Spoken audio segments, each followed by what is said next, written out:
Estás escuchando XHNEZ 97.3 FM. En Nesa Radio, sintonizando la libertad de expresión, una estación integrante de la Asociación Mundial de Radios Comunitarias, AMARC, México.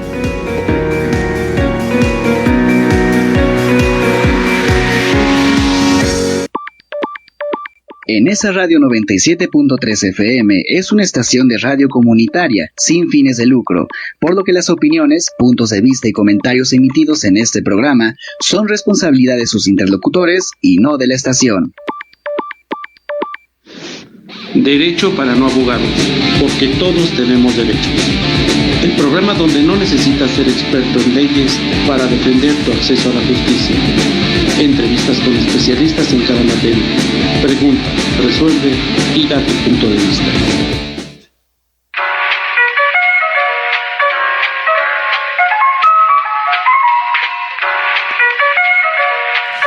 Hola, ¿qué tal? Muy buenas tardes. Bienvenidos, bienvenidas a una emisión más de su programa favorito, Derecho para no abogados, porque todos tenemos derecho. Transmitiendo desde el Centro Regional de Cultura de Nezahualcóyotl en la sede de Nesa Radio y a través del 97.3 de su FM. Viernes a viernes, agradecemos nos permitan entrar a su hogar para traerles, como siempre, un tema jurídico, siempre un tema igual de interesante que el anterior, y pues que nos mantenga informados en cuanto a los temas jurídicos que aquí se exponen. Y pues saludar a mi compañero y amigo Edgar Landa. Licenciado, buenas tardes. Hola, ¿qué tal? Buenas tardes tengan todos ustedes. Una tarde más de viernes aquí desde Nesa Radio 97.3 de FM, desde el Centro Regional de Cultura. Y pues básicamente pues tocando un tema de mucha importancia el día de hoy, amigo, como es costumbre. Ya la cultura jurídica es algo que no podemos dejar los días viernes, y la verdad es que muy grato el poder ser parte de este proyecto en el que pues platicamos un poquito, y creo que es nutritivo para algunas personas, ¿no? Es agradable a veces que te digan, oiga, escuché el programa y aclararon alguna idea, es agradable. Claro, ¿no? Que sí, ya nos van reconociendo, amigo, ya nos saludan en juzgados, sí, claro. Ya somos caras conocidas, y bueno, pues también cara conocida es nuestro invitado de hoy. Así es. Que es una persona que ya es frecuente, ya es parte de la casa. Me refiero y saludo al maestro Jorge García Martínez, como bien sabemos, titular de la firma jurídica Ethos Firm Service, y pues hoy viene a visitarnos una vez más, amigo, ya es de la casa casi. Claro, ya. ¿Qué otro requisito necesito pasar de la casa? Una sentada más. Ya no, que le pongamos su sello. Muy bien, pues vamos a platicar de un tema muy interesante, y esto tal vez a veces lo hacemos a un lado y aludimos que los menores de edad tienen derecho. Es algo que nosotros referimos como algo que es obligatorio, ¿no?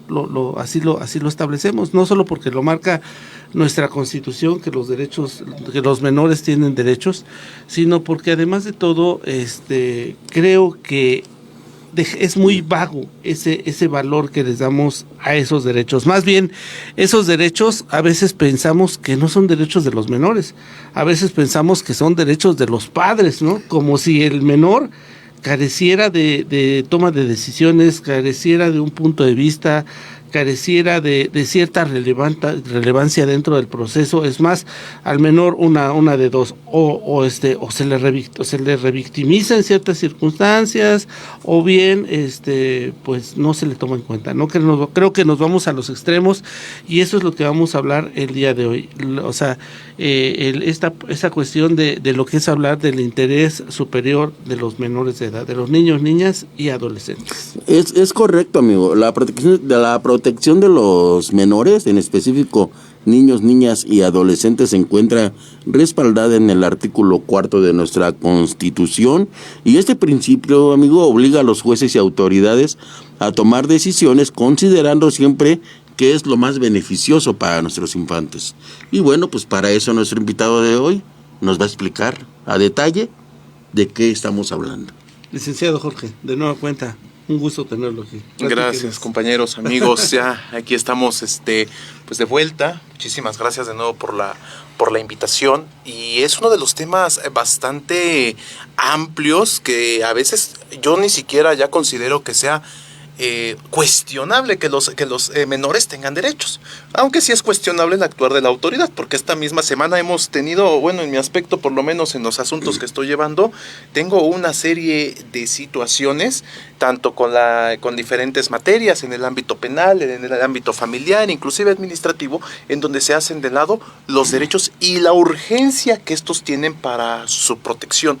En general, el tema que nosotros vamos a abordar el día de hoy, pues tiene que ver más con los derechos que se vienen implícitos o derechos que se devienen de una norma procesal, porque si estamos hablando, por ejemplo, de un divorcio, pues evidentemente hay un procedimiento, ya sea administrativo, ya sea ante el notario, ya sea inclusive ante el juez, que bueno, dejamos de lado el administrativo, que pueden, como sabemos, pues ya pueden ir ahora sí que de manera bilateral los cónyuges que quieran disolver el vínculo matrimonial y pueden ir directamente al registro civil para que puedan hacer pues que pues se puedan terminar divorciando siempre y cuando no haya hijos. Pero cuando hablamos ya en términos de llevarlo ante el juez, cuando ya estamos hablando precisamente de que haya menores, que haya hijos por parte de ambos cónyuges, pues es donde ya estamos observando que, como mencionaba bien el licenciado Edgar, son no derechos de los padres, sino son derechos de los niños. Y que tienen que acatar, ¿no? Y que pues de ahí entramos ya en temas, por ejemplo, lo que es la figura de la patria potestad, de la guardia y custodia, alimentos, manutención. Y es correcto, aunque los padres se divorcien, los hijos conservan el derecho a mantener vínculos afectivos con ambos progenitores, pero como un derecho de los hijos, sí, fíjate, no de los padres. Fíjate que yo creo que es importante, ahora sí que en este momento que estamos empezando el programa, creo que es muy importante el hablar y separar, ¿no? Que hay como derechos generales de todo proceso, y habrá derechos específicos en cada uno de los procedimientos, porque obviamente no es lo mismo hablar de un divorcio que a lo mejor solamente cuando estemos refiriendo a alguna guardia y custodia, que a lo mejor cuando estemos hablando de un procedimiento donde estemos solamente viendo los alimentos, o tal vez cuando estemos viendo el reconocimiento de paternidad de un menor, o tal vez cuando estemos viendo que a lo mejor no hay ninguno de los padres y alguien tiene que hacer la tutela de esos menores. Claro. Entonces creo que en cada una de estas partes el menor va teniendo derechos que deben de ser como exigibles, ¿no? Decíamos hace un momento, hablar del interés superior del niño, pues no implica nada más que exista una norma, sino que implica el hecho de que todas las autoridades que vean asuntos de niños estén obligados a tener una observancia obligatoria respecto de esa norma, ¿no? Es decir, ponerla por encima de la norma general, ¿no? ¿Por qué? Porque estamos hablando de alguien que de entrada no va a hacer valer su derecho de propia mano, ¿no? Que lo hace a través de su representante, entonces sabemos que tiene una representación legal, pero tiene algunos otros derechos como pues tener sus datos reservados. No podemos hablar de un menor de edad a veces poniendo nombre completo, tenemos que manejarlo por iniciales, ¿sí? Entonces tiene derecho a ser escuchado, tiene derecho a tener una intervención aunque no tenga tal vez esa calidad en el voto de las decisiones de un juez, pero tiene esos derechos. Entonces creo que sería bueno hablar de estos derechos generales, licenciado Jorge. Claro que sí, y ya cuando lo abordamos de temas en general, precisamente devienen de los derechos humanos, ya cuando en específico pues de los derechos de los niños, niñas y adolescentes, tenemos inclusive una convención internacional acerca de estos derechos. ¿Y de quiénes estamos hablando? De los que no han cumplido los 18 años. Es donde tenemos que abarcar. Son todos los que no han cumplido los 18 años y que efectivamente pues tienen que hacer representación de sus derechos pues mediante un tutor, los padres, aquella representación inclusive institucional, el cual vaya a representar los intereses. Que hablando de interés, pues se van a encerrar en lo siguiente, que eso es lo más importante y humano que tienen estos derechos, que tengan un buen desarrollo psicológico, un buen desarrollo físico, que no tengan precisamente eventos traumáticos, o sea, el protegerlos, el brindarles seguridad, el brindarles educación, el brindarles elementos de sanidad, que puedan tener en general estos de educación, de que tengan un buen desarrollo para poder llegar a ser adultos. Todos estos elementos que también en específico tienen que salvaguardar y que son lo que integran precisamente el interés superior del menor, el buen desarrollo. En general, en eso se señala precisamente en la misma convención sobre su desarrollo psicológico, físico e integral, y para que pueda ser una persona pues precisamente con buen desarrollo hasta el final, hasta que cumpla los 18 años y ya pueda ejercer sus propios derechos. Sí. Y claro, fíjate que en este caso es correcto, ¿no? Esta convención que establece y habla de niños, niñas y adolescentes, ¿no? Y hablando de adolescentes, pues podría incluso ser muy sui generis, y creo que es correcto no hablar de niños y adolescentes, sino hablar de que hay una mayoría de edad, ¿no? Porque en un proceso, por ejemplo, de donde se está haciendo valer una pensión alimenticia o hay un divorcio, pero alguno de los menores alcanza la mayoría de edad, pues entonces esa representatividad se ve truncada y precisamente ya le dan ahora sí que una participación directa al que era menor de edad y que ahora se vuelve mayor de edad, ¿no? Sí, que durante el proceso haya cumplido la mayoría de edad, entonces deberá de promover por su propio derecho, para reclamar algún derecho por ejemplo, de una pensión, a que pues en razón de que él siga estudiando, ¿no? Es correcto, ¿no? Entonces, porque sí, adolescentes, pues desde un punto de vista psicológico, dicen, no, pues adolescentes soy hasta los 18, los 21, De hecho, todavía seguimos siendo ¿Todavía? Bueno, acaba de salir un estudio hace como 3 meses, ¿no? Donde dicen que la adolescencia realmente termina hasta los 35 años. Yo creo que era también una buena idea por parte de los romanos, que ser sui generis era hasta los 25 años, o sea, que tuvieran la libertad los hombres, ¿no? Hasta los 25 años, igual ya estaban en lo correcto. Bueno, históricamente creo que vamos para atrás, ¿no? Imagínate, o sea, antes a los 12 años de edad eras un aprendiz, ¿no? Y ya después, más adelante ya te volvías un maestro. A lo mejor estamos hablando de épocas de la historia más atrasadas, pero pues precisamente estábamos hablando de aprendiz maestro, ya a cierta edad se comprendía que tú ya eras capaz de sobrellevar tu vida, y hoy hay personas de 35, 40, 45 que siguen sin sobrellevar su vida, ¿no? Bueno, de mis primos no están hablando. No es cierto. Bueno, entonces el objetivo es centrar el punto, ¿no? Es centrar el punto en el sentido de lo que entendemos que no es tanto hablar de adolescentes, sino hablar de que se tenga una mayoría de edad, como bien lo referías, ¿no? Así es, porque precisamente ya en el derecho internacional, y que sí deviene sobre los derechos humanos, no estamos hablando precisamente por adolescentes, sino que son simplemente menores, que ahorita en el lenguaje jurídico pues se está invitando mucho ya a utilizar la terminología menor. Y estamos empleando ya más la término infante. Okay. Lo cual pues ya son esas cosas que a veces dices, bueno, al final lo importante es la intención de fondo, porque sí me ha tocado ver abogados que se mofan o burlan de quienes siguen utilizando el término menor, pero pues están obteniendo de todos modos el beneficio, por ejemplo, medidas de protección, o de que no se le acerque a un determinado progenitor, por ciertos temas que ahorita pues vamos a abordar, porque y nos ha pasado que es más que nada porque algunos que ya hemos estado en una audiencia en donde está involucrado una persona menor de edad, cuando tú incluso te refieres a la persona menor de edad como menor de edad, el mismo juez te llama la atención, ¿eh? Sí, claro. Pero vamos entrando de lleno al punto de lo que ya son los procedimientos en particular. Y es muy común que cuando nosotros hablamos de lo que son, por ejemplo, un proceso de divorcio, y nosotros hacemos valer los derechos de un menor, regularmente los derechos de un menor los observamos como a través de los padres, ¿no? Es decir, como los derechos que un padre, cuando se hace la demanda, dice el padre, no, fulano de tal, en representación de mi hijo, fulano de tal. Entonces se entiende que hay una representatividad en cuanto a los derechos, y es quien cuenta con la capacidad para hacer exigibles esos derechos.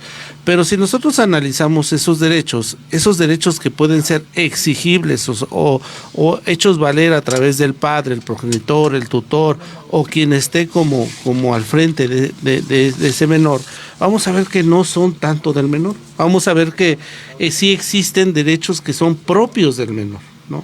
hablamos de, no, pues que hay derecho a una guarda y custodia, ¿no? Hablamos de que hay y el papá dice, es que yo tengo derecho a la guarda y custodia. Si la mamá tiene a mi hijo, yo quiero ver a mi hijo todos los días, casi dice, ¿no? O cuando él decide que quiere verlos. Que dice, pues yo tengo derecho a una pensión alimenticia, ¿no?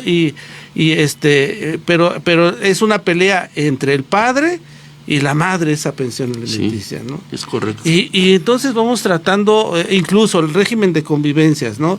Decimos, yo tengo derecho a ver al menor, ¿no? Y que no te lo vas a llevar, y que sí, que a tales horas, ¿sí? ¿Y a qué horas es tomado en consideración el menor para poder establecer esa parte, ¿no? O sea, oye, por lo menos hay un acercamiento con el papá, por lo menos tiene una plática, tiene una relación sana con el papá. ¿Cómo es esa convivencia? No con el papá, a lo mejor incluso hasta con quien se quiere quedar con la custodia y que naturalmente le podría tocar. ¿Qué derechos son? ¿Son de los menores o son realmente de los padres? Pues no, realmente son de los menores, efectivamente. Inclusive yo me apego muchísimo, como siempre, y creo que lo han visto durante mis participaciones, mucho con los derechos humanos y que tienen que ver con los principios por ser de esta especie. Y evidentemente el hijo o el infante va a querer tener una relación con sus progenitores, y ese es el derecho que tiene el infante para hacerlo. Pero bien parece que efectivamente los adultos son los únicos que se están peleando para ver quién puede más, y no tiene que ver precisamente con un derecho del menor. Y es aquí donde viene el cuestionamiento, ¿no?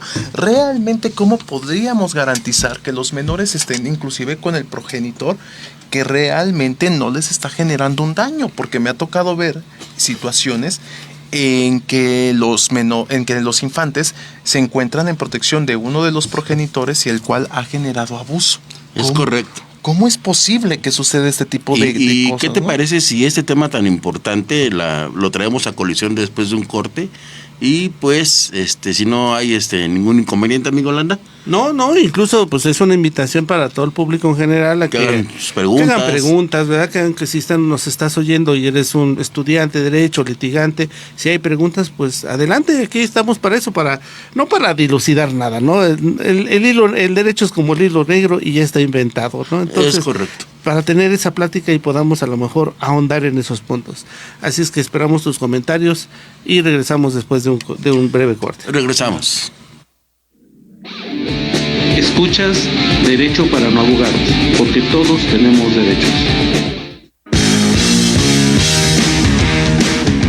En Nesa Radio 97.3 FM te invitamos el próximo domingo 7 de junio de 11 de la mañana a 3 de la tarde a escuchar nuestro especial por el Día de la Libertad de Expresión en México a 75 años de su importante instauración. No te lo pierdas.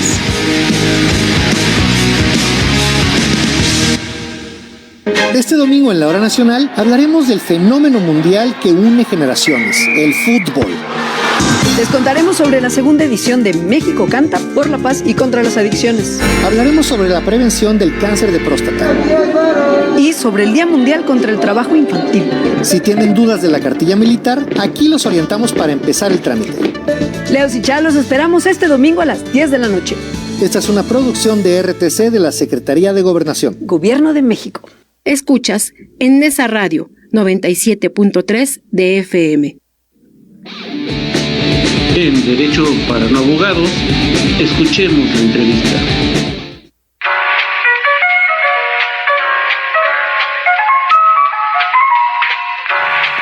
Bueno, pues regresamos después de un breve corte, un segmento más de su programa favorito, Derecho para no abogados, porque todos tenemos derecho. Esta vez estamos tratando un tema muy, muy delicado, un tema que es de mucha importancia para nuestro público en general y que está relacionado con los derechos de los niños en cuanto a los padres están llevando a cabo su divorcio. Y precisamente hablando con mis compañeros, amigos y colegas, hablábamos acerca de la audiencia, de la escucha del menor, para determinar quién realmente podría garantizar estos derechos para los menores, en dónde está realmente su bienestar, en dónde podrían estar ellos mejor con mamá o con papá. Bueno, para esto, licenciado Jorge. Viene una determinación precisamente, y viene, como siempre también decimos, y como siempre nos hacen burla, Depende, porque no va a ser lo mismo. Entonces, si estamos pensando y hablamos de generalidades, pues vamos a decir que todos los papás son la maravilla y son buenísimos papás, y entonces todos tienen el mundo y el derecho para poder estar en convivencia con el menor. Pero no es así. Vamos a tener que radicar, y les voy a dar como ejemplo, que exista violencia intrafamiliar. Que venga un proceso porque la mujer ya no aguanta al hombre y entonces evidentemente se quiere divorciar. Hay hijos, entra en controversia. No estamos hablando de una situación en la cual los dos se encuentren de acuerdo. Y pues, ¿qué creen que hay que ventilar? ¿Cuál es el estado psicológico del padre?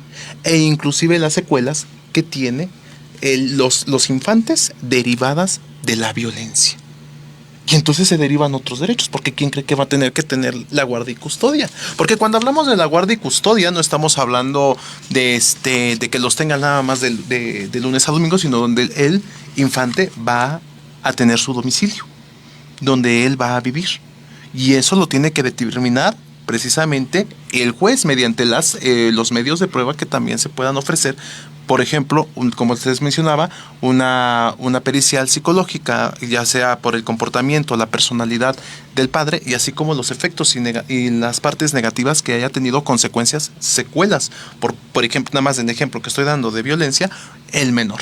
Claro, es que fíjate que es bien importante el hecho de, a veces existe una demanda, pero en esa contestación a la demanda no tocamos puntos relevantes que son necesarios para tomar en consideración estas cosas, ¿no? Es decir, si nosotros marcamos y hacemos referencia de que hay violencia o de que se pone en duda la integridad del menor, pues en base a este manejo de la ley, creo que es importante que antes de cualquier evento y señalar quién tendrá la custodia provisional y derivado de la custodia las siguientes situaciones, como es la pensión alimenticia y el régimen de convivencia, creo que muchos de los jueces lo primero que hacen es marcar la escucha del menor, ¿no? O sea, primero escucho al menor y luego determino las situaciones. Hay jueces en los que el criterio es distinto y se establecen medidas de manera inmediata. Entonces creo que tiene mucho que ver con el criterio del juzgador en ese sentido,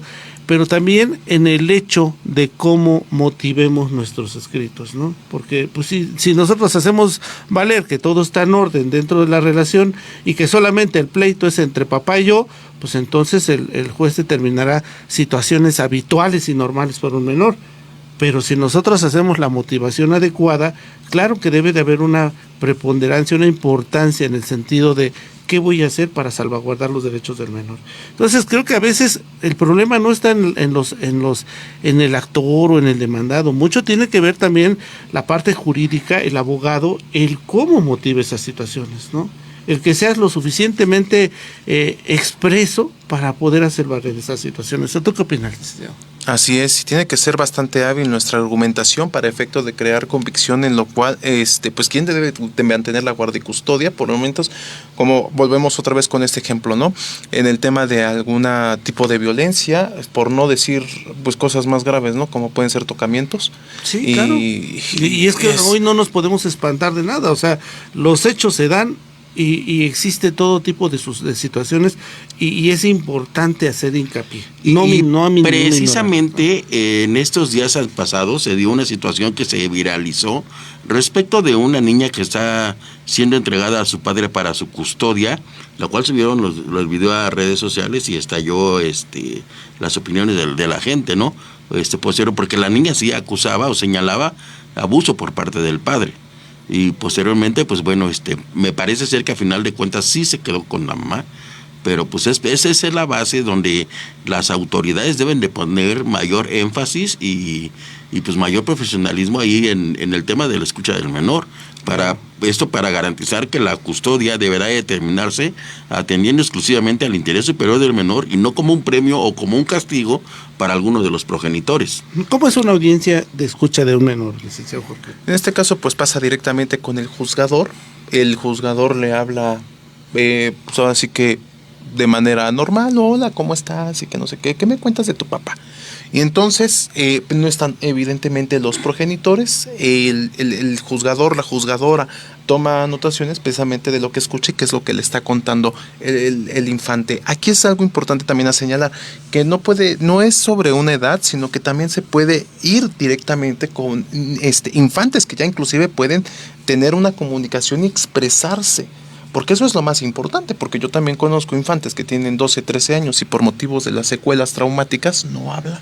Sí, o que pueden estar incluso lo contrario, ¿no? Tal vez podemos tener un menor de edad que no sea expresivo, o podemos tener menores de edad que incluso estén aleccionados. O sea, aquí podemos tener ya con todo, una alineación muy visible, sí, ¿no? Sí, te dicen, si tú haces esto, tu papá me va a hacer esto, o va a pasar esto otro. Entonces el menor, pues es una esponjita y se lleva esas cosas en su mente y dice, no, pues si yo hago esto, voy a pasar esto. Entonces creo que es importante que cuando tengamos las audiencias, precisamente en donde tengamos la escucha del menor, pues esté esa parte, ¿no? Esté la parte representante, a lo mejor del DIF, a lo mejor del Ministerio Público, a lo mejor del psicólogo.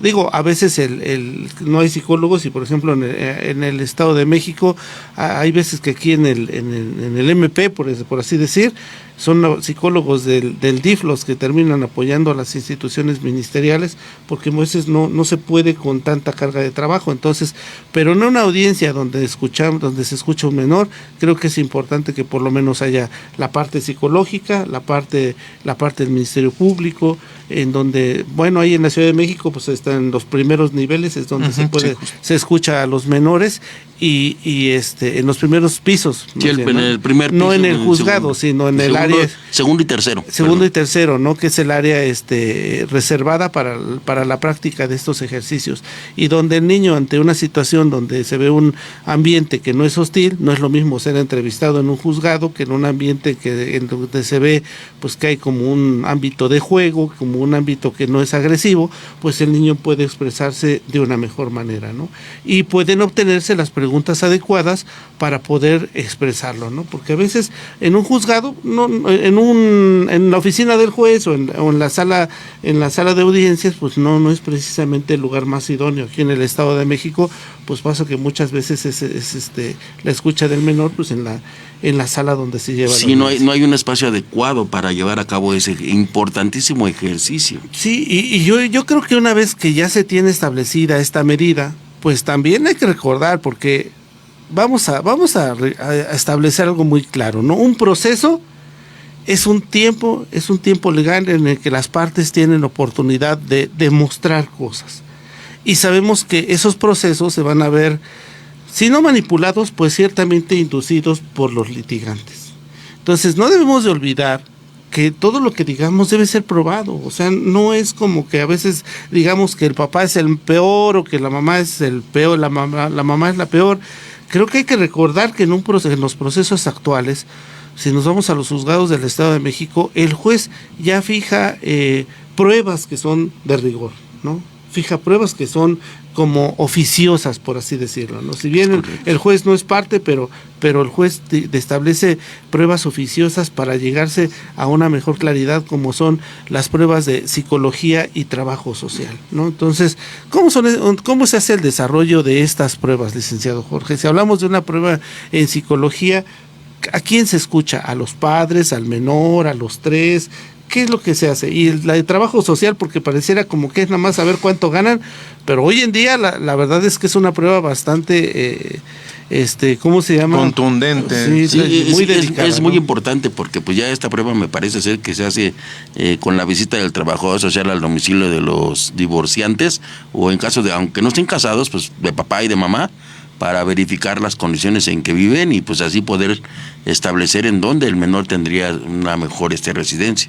Pero platíquenos cómo es esa parte. Y por ejemplo, aquí lo que ha sucedido con el Estado de México es de que tienen a sus psicólogos adscritos al juzgado, y entonces se le cita precisamente al progenitor, a quien tiene la guardia y custodia, para efecto de que pueda presentar al menor, y ya pasan y precisamente se conversan, se entrevistan con el menor, hacen su metodología, señalen cuáles son el proceso que va a llevar de manera científico, para efecto de recopilar los datos y qué es lo que está observando. Y no solamente es para el menor, sino que también es para los progenitores. Entonces, dependiendo de cómo esté la agenda y cómo se lleve a cabo el proceso, es donde nosotros precisamente llevamos a nuestros representados o a los menores, solicitamos que se presenten para efecto de que el perito pueda llevar a cabo pues su evaluación psicológica y lo presenta directamente en el juzgado. Y es donde ya pues ya marca todo su planteamiento del problema y cómo se desarrolla la entrevista pues ahora sí que con los que se ofrecen también, ¿no? Porque también es un ofrecimiento que pueden hacer las partes para el progenitor, para determinar cómo se encuentra, y que vuelvo a sostener que es uno de los dilemas más difíciles que me encuentro comúnmente en los juzgados, porque aparte de que los procesos llegan a ser demasiado lentos, llega a haber muchísimo abuso a veces por los padres también, porque parecen ser niños que cuidan de otros niños, porque no entran en entendimiento de tener que proteger, y que no son herramientas tampoco ni de manipulación, ni de chantaje, ni para poder estar sacando dinero.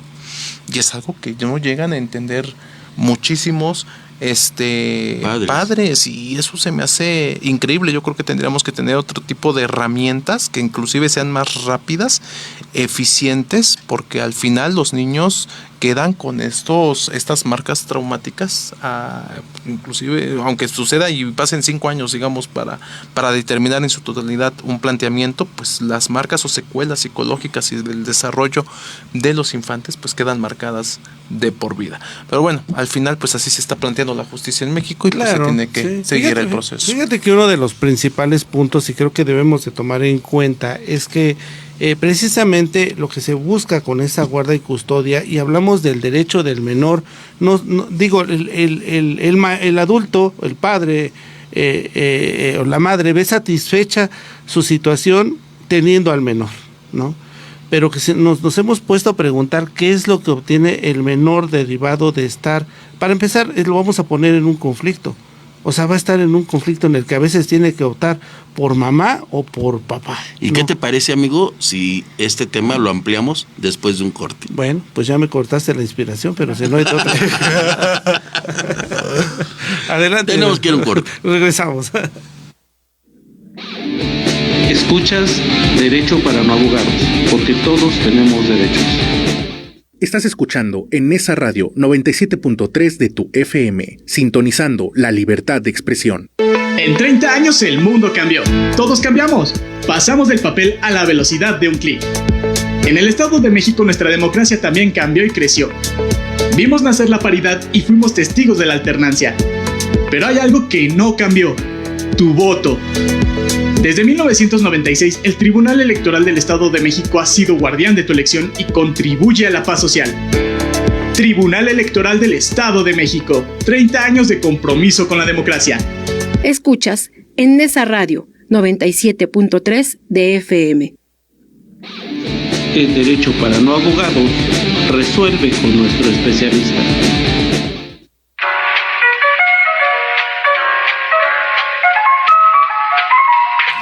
Pues bien, regresamos a nuestro programa Derecho para no abogados, porque todos tenemos derecho, con nuestro excelente invitado, licenciado Jorge. Un gusto, como siempre, tenerlo cada vez que viene. Pero hoy hablando del tema de lo que son los derechos de los menores en un procedimiento, ¿no? Y decíamos antes de ir al corte que, bueno, a veces los padres dan por hecho satisfecha su necesidad dentro de un proceso cuando dicen, bueno, me quedé con mi hijo, ¿no? O sea, no se lo quedó aquel, me lo quedé yo, o no se lo quedó aquella, me lo quedé yo, ¿no? Te faltó la risita de Victoria. Así, ¿no? pero nos olvidamos de que en realidad, número uno, ponemos en una situación de crisis al menor, sí, ¿no? Número dos, nos estamos olvidando de que el objetivo real es tener una estabilidad del menor en su cuidado diario, ¿sí? En su actividad diaria. O sea, el niño no es alguien que se tiene los fines de semana o un día sí, un día no. Pues es un ser vivo, ¿no? Es un ser vivo que está en proceso de ser un adulto. Exacto. Va a crecer, amigo, y esa es la parte importante que los divorciantes o las personas en conflicto lo olvidan totalmente. Totalmente. No nos enfocamos en que estamos tratando de ver cuál es el lugar en donde vamos a tener un adecuado entorno familiar y donde el niño se pueda desarrollar en sus actividades diarias. Un niño tiene, como cualquier ser humano, actividades diarias personales, pero también tiene obligaciones en casa, pero también tiene obligaciones escolares. Es decir, dices tú, se empieza a formar un ser humano con derechos, pero también con responsabilidades, ¿no? Nos olvidamos a veces de que estamos separando, podemos estar separando a un menor de sus hermanos, ¿no? De que el hecho de estar de manera unida y teniendo una estabilidad, ok, los papás se pueden pelear, pero cuando los hermanos persisten juntos, los hermanos resultan ser un apoyo para esa crisis o para ese conflicto, ¿no? Y no nos olvidamos entonces a partir de todo esto. Entonces, qué importante, ¿no? Es el hecho de que como abogados demos el seguimiento adecuado ante la situación de cómo debe enfrentarse la parte psicológica, y de que incluso nosotros no vamos a leccionar a un menor, pero sí podemos establecer y orientar a los padres qué es y cómo se va a llevar una audiencia de esta naturaleza, ¿no? Porque al final de cuentas, quien tiene la mejor manera para tener una comunicación adecuada con el menor, pues son los propios padres, ¿no? Entonces aquel padre que tenga al menor y que en lugar de estarlo llevando a un mundo agresivo, en donde el padre, no, es que tu madre es así, es que tu padre es así, es que esto, lo otro, qué importante sería que nos preocupáramos por ese menor, y si ya está por pasar por un conflicto, darle tranquilidad, darle seguridad, ¿no? ¿Quién está obligado a darle seguridad jurídica al menor? Pues los papás. Los papás. Sí, Somos, pues, es la célula de la sociedad, y es uno de los temas más contaminados. Ahorita que mencionabas una familia estable, y yo me pregunto, pues, ¿cuántas familias estables conocemos, no? Yo me pregunto muchas cosas. Yo creo que todos lo tenemos, nuestros traumas, si te recuerdas de cuando eras niño y ves todas las circunstancias que pasan los padres por inmadurez, por irracionalidades, y los cuales pues se ven reflejadas precisamente en lo que, perdón mi comentario y mi crítica social, lo que estamos viviendo actualmente en México, porque ese es reflejo de lo que también permitimos en los hogares, y lo que estamos viendo, el resultado de lo que se viven en los hogares de México.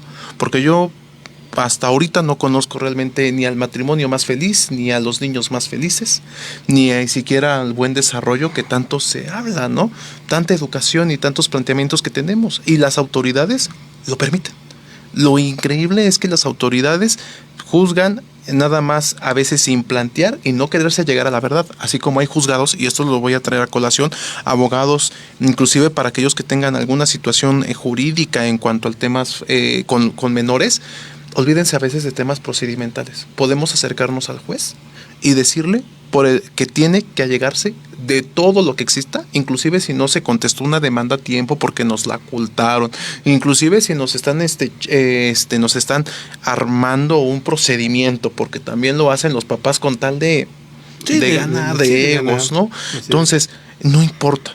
Lo importante es que el juez se tenga que allegar absolutamente de todo para que pueda determinar, porque así como existen padres que son capaces de sustraer a sus propios hijos de las manos de la madre, porque nada más dijo, porque como ya no quiso regresar conmigo ya a mi entorno de violencia y manipulación y mi egocentrismo y narcisismo, pues me los llevo y luego la demando. Digo que ella es la que los dejó. Entonces, sí, pero fíjate que el procedimiento de manera natural, yo creo que a veces cuando nos atrevemos a decir, pues el niño no te quiere ver, o el niño no esto, no lo otro, ¿no? Entonces, existen las herramientas jurídicas para ver si eso es realidad, ¿no? Es decir, cuántas veces los padres se esconden a los hijos y no ocupamos esa herramienta jurídica de solicitar al juzgado que se nos asigne precisamente un notificador, o más bien un actuario, para que realmente vaya, valide y se acuda al domicilio y se pretenda regenerar la entrega del menor. Y si el menor realmente no desea verlo al papá, bueno, pues no. O en su caso, utilizar las vías que el proceso nos da, que es utilizar esos espacios, ¿no? de convivencias, ¿no? Pues lo que te lo voy a plantear aquí, porque sí hay situaciones y esa es una realidad. Sí existen los mecanismos, pero así como existe el mecanismo, también existe la corrupción. Y el tema es de que también inclusive funcionarios de juzgados, que lo vemos, y con un actuario, pues se deje sobornar. Es correcto. Entonces, lamentablemente la corrupción en juzgados es muy notoria, y principalmente por la gente como los actuarios que salen a la calle a hacer alguna notificación, algún emplazamiento, pues nada más estiran la mano y de manera ilegal te llevan a una persona a juicio, perjudicando totalmente la esfera jurídica de menores. Y es donde estamos planteando, o sea, los derechos, sí, el derecho del papá está para dementir, no, eso sí, mi derecho, porque yo tengo el dinero y yo lo quiero hacer así, y los niños quedan totalmente de lado. Sí, no tenemos un seguimiento, ¿no? Y muchas veces pues tenemos esa parte, o sea, realmente cuando hay un interés de los padres, tanto es el interés de los padres por tener al menor o por ser la figura adecuada dentro de esa parentalidad, pues bueno, pues están los medios adecuados a través del cual se puede observar incluso el seguimiento, ¿no? En la Ciudad de México es todo un proceso las convivencias familiares, porque vas teniendo que pasar por actividades en donde vas teniendo una especie de taller o algo así, para donde vas aprendiendo, es decir, qué es la parte básica que debes de cumplir como padre, ¿no? Entonces creo que es bien importante esta situación. Ahora, otro punto, hablando de las cuestiones alimenticias, ¿no? En donde nosotros vemos cuáles serían los derechos del menor en este sentido, licenciado. El papá se niega por dar lo menos, o más bien trata de dar lo menos posible, y la persona que tiene la custodia pues trata de tener el mayor incremento en cuanto a esa capacidad económica, ¿no? Sabemos que tenemos principios básicos sobre los cuales se ejerce la pensión alimenticia. Estamos ante la necesidad de quien los requiere, pero también ante la posibilidad de quien puede darlos. Pero ¿qué tanto hacemos valer el derecho de los menores en este sentido? Es el dinero que debiera ser suficiente para salvaguardar los intereses. Y hay veces que solamente los padres dicen, no tengo y no tengo. Yo lo oculto y que me vengan a ver y no tengo trabajo y si no. Sí, o incluso ha pasado que llegan con 3 pañales y una bolsa de toallitas y eso es la pensión. Exacto. O lo que equivale, porque yo lo llegué a ver, dice, pues ¿cuánto puede comer un niño? Pues lo de una manzana es media manzana te cuesta 3 pesos, entonces aquí 3, y luego la papilla y esto, proporciona. ¿Cómo hacer valer esos derechos, licenciado? Eso sí. Incluso no la parte actual, sino hasta la parte retroactiva. ¿Cómo hacerla valer? Efectivamente, en el momento en que nosotros sí señalamos que el otro progenitor no está brindando los alimentos, que estamos hablando del concepto de alimentos tan ampliamente hablado seguramente en este programa, ¿no? Que estamos hablando de la comida, estamos hablando de la vivienda, estamos hablando del vestido, la educación y el entretenimiento, porque también eso es muy importante. La atención médica también es muy importante. Justo, entonces todos este cúmulo de elementos, que es algo que conforma alimentos, también tiene que ir proporcional. No significa, papás, que pues todos tengamos la misma posibilidad para poderle dar ciertas cosas a nuestros hijos, no la misma calidad o muchas cosas que pudieran acercarse, pero se acerca a lo que comúnmente, o el estilo o de vida que precisamente el menor siempre ha mantenido, o hasta en el momento en que el progenitor estuvo brindando los alimentos. Se presenta la demanda de alimentos y que es lo que se recomienda, señores, pues guarden sus recibos, todo cómo viven, cuánto se gastan, cuánto es lo que ustedes gastan en pasajes, en vivienda, en renta, en tener que estar paseando al chamaco. Si lo sacan a Six Flags, pues también lo agregan, porque también eso es parte del entretenimiento, de los alimentos, dietas extracurriculares. Todo esto va implementado y se señala precisamente durante el proceso para efecto de que se determine el monto que se debe otorgar. Ahora bien, cuando no existe un monto determinado o no se pueda señalar, se le presenta como una retención. Se le puede solicitar a los patrones del otro progenitor para que pues haga la retención determinada y se le pase ya sea directamente a la progenitora que tiene la guarda y custodia, o quien tiene a los hijos, o lo manda como con billete de depósito en el juzgado. Y que de alguna manera como trasciende como en establecer si es una persona que es asalariada o bien una persona que recibe dinero por su cuenta a través de sus propios medios en algún empleo que no sea tan formal, ¿no? O un negocio, ¿no? Un Ya negocio, es ¿no? donde aplica precisamente la pericial de trabajo social, donde vamos a determinar cuál es el estilo de vida, cómo viven, el estatus para poder Sí, habrá gente que dice, no, pues yo no tengo, bueno, entonces, ¿cómo es que tuvo un estilo de vida durante el último año con tal capacidad económica? Sí, ¿no? tienes carro, te diviertes todos los fines de semana, traes una buena joya. Sales de viaje, o sea, entonces creo que hay muchos elementos donde se puede observar la capacidad económica, pero como litigantes a veces pues nos hace falta ser más minuciosos en ese sentido, ¿no? ¿Qué tanto podemos aportar? ¿Qué tanto se puede investigar? Girar los oficios pertinentes a veces hacia las instituciones de bancarias, hacia las instituciones, a lo mejor tiene un trabajo y se niega el trabajo, es decir, hay esa posibilidad para generar un equilibrio e investigar no solo a favor del papá, sino a favor. El otra vez llego y a una audiencia y dice el señor, ¿cuánto gana? No, pues yo gano 5,000. Y la señora, no, yo gano con 3,000. Y le dice la secretaria, ¿y cómo se atrevieron a tener hijos si sabían que, no? O sea, parece competencia en a ver quién gana menos. A ver quién gana menos, sí, claro. ¿Cómo se les ocurrió tener hijos? 3,000 al año, no manches, no. O sea, sí, entonces creo que precisamente, o sea, esa es la parte que pueden referir las partes en juicio, ¿no? Pero claro, realmente, ¿qué es lo que tenemos que probar como abogados?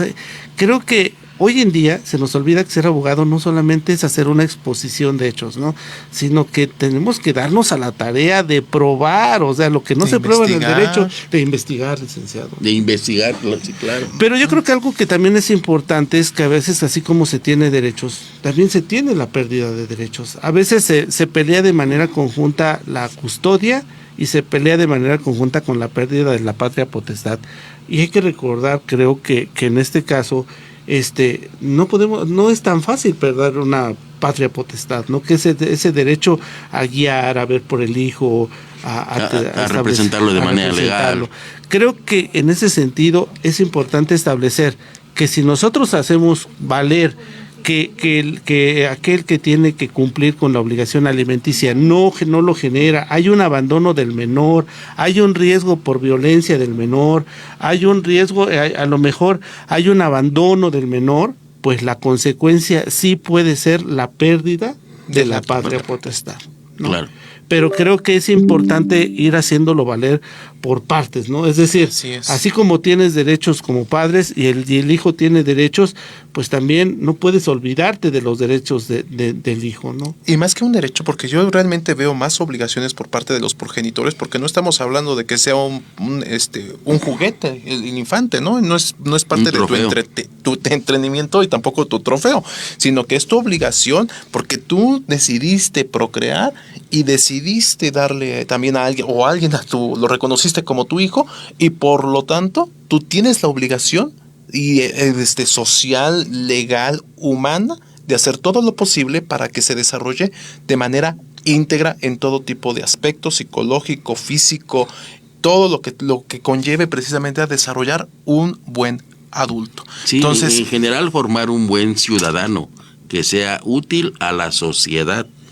Así es, y ese es el objetivo. ¿Y cuál es la obligación? Y el derecho que tiene el padre, pues precisamente, si hace bien las cosas, pues sí, convive bien con tu hijo, le das amor, es lo que obtenemos, ¿no? Yo creo, porque no soy papá todavía, aquí mis compañeros sí, pero yo creo que pues lo ven de esa manera, ¿no? Afortunadamente, ya mis hijos ya son mayores, profesionistas, la verdad, y orgulloso de ellos. Claro, creo que se vuelve como precisamente, ¿no? Un éxito cuando dices, bueno, ahí vamos, ¿no? Ahí la llevamos, ¿no? Logré, con pensión o sin pensión, pero o la parte que te haya tocado, ¿verdad?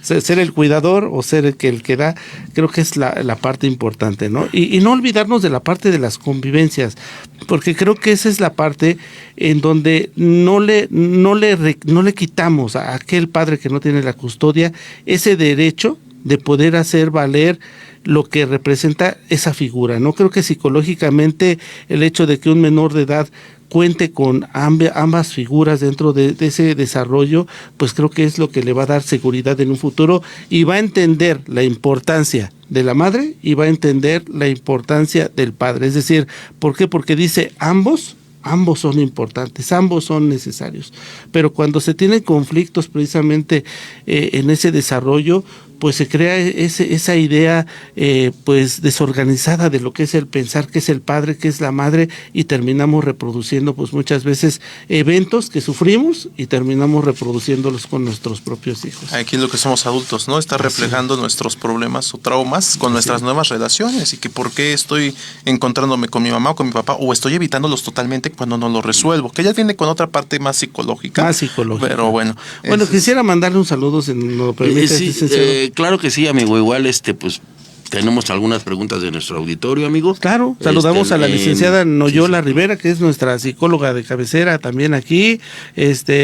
Ivette Gómez, saludos hasta Tecámac, licenciada.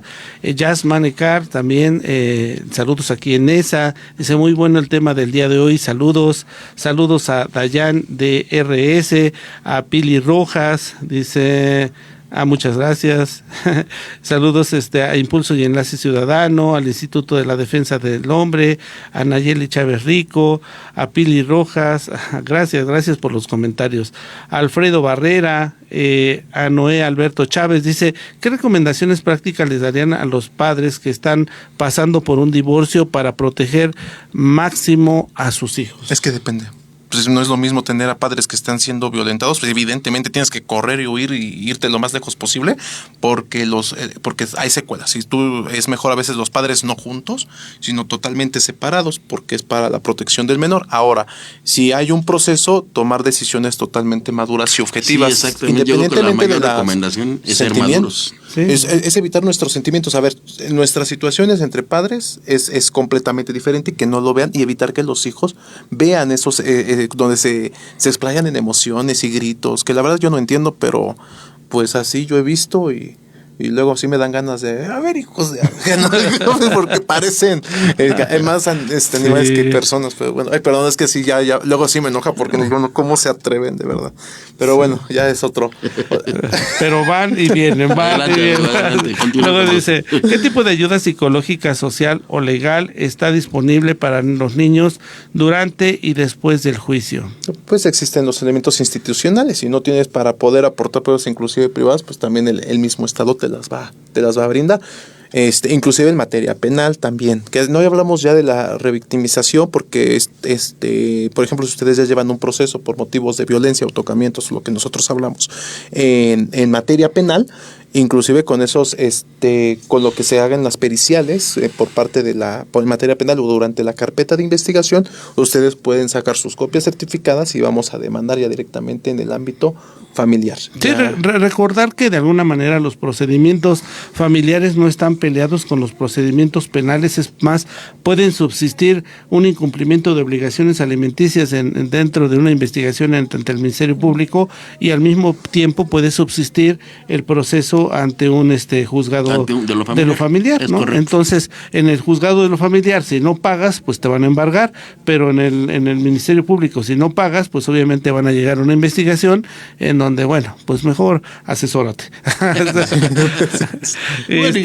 Saludos a Nayeli Chávez Rico, hasta Temamatla, Estado de México. Dice, ¿cuál es el principio más importante que debe proteger un juez en un divorcio cuando hay niños? El interés superior del menor. Bueno, lo que nosotros llamamos el ahora interés superior del infante, pero en general es que tenga un buen desarrollo. O sea, que ustedes no lo vean tan amplio, solamente es que tenga un buen desarrollo psicológico, físico, integral, de educación en general de todo, pues para que pues generemos un buen, o obtengamos, no obtengamos, sino que se desarrolle un buen ser humano. Generemos un buen...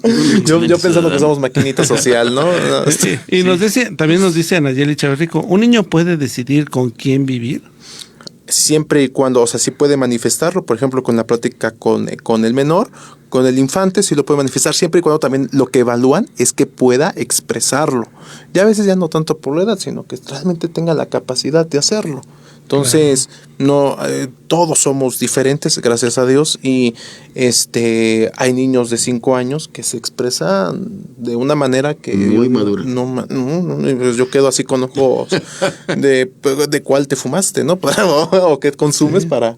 No, yo creo que yo lo separaría en momentos. Yo creo que en la etapa inicial del procedimiento, por ejemplo, cuando has escuchado a un menor y haciendo valer el interés superior del niño, pues yo creo que ese es un momento, ¿no? Pero no quiere decir que el hecho de que se determine quién va a tener momentáneamente al menor, no creo que es algo determinante ni por lo que te tengas que complicar, ¿no? O sea, simplemente estás dentro de un proceso y si de momento no te quedaste con ese menor de manera inicial, tienes todo un proceso para probar precisamente lo que tú pretendes, ¿no? Y demostrarlo.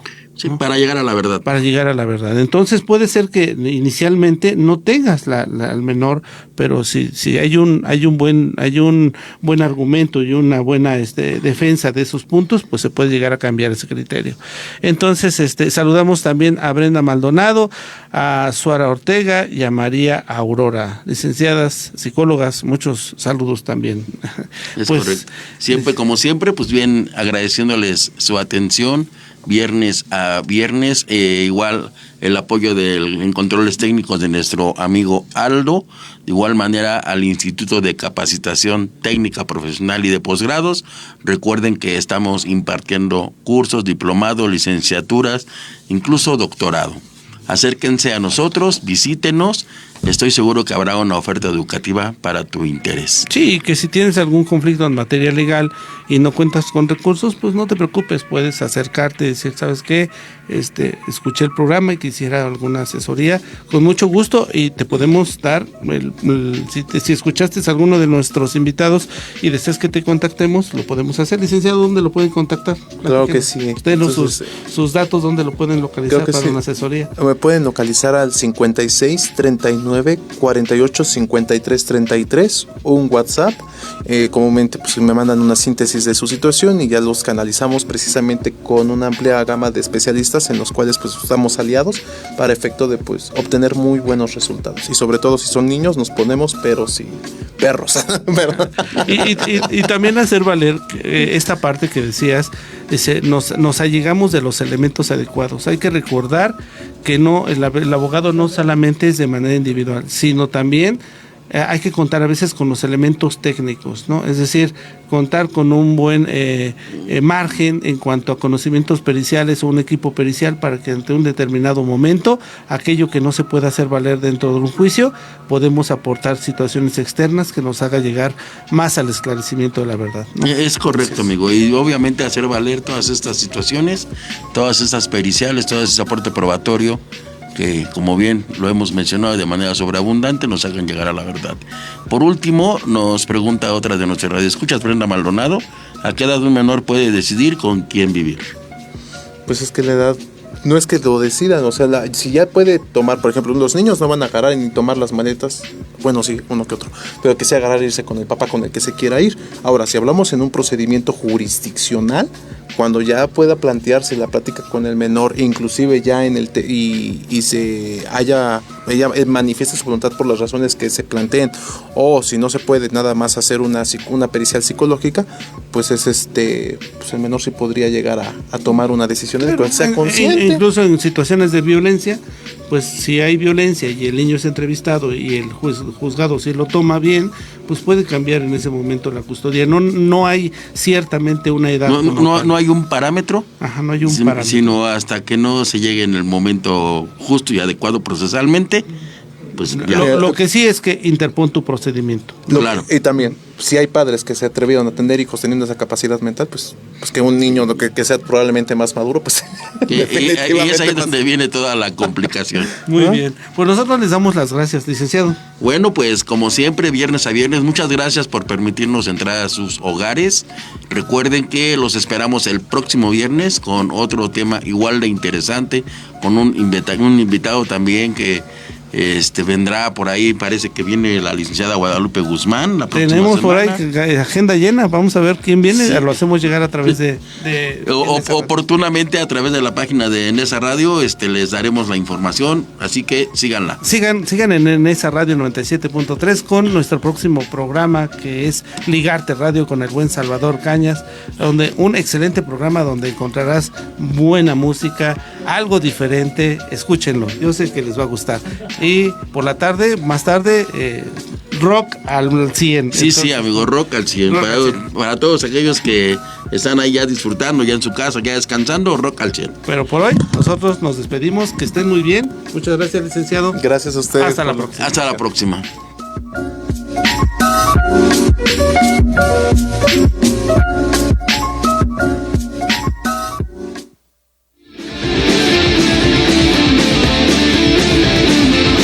En Derecho para No Abogados, agradecemos tu tiempo y tu participación. Esperamos que tus dudas hayan quedado resueltas y te esperamos en nuestro próximo programa.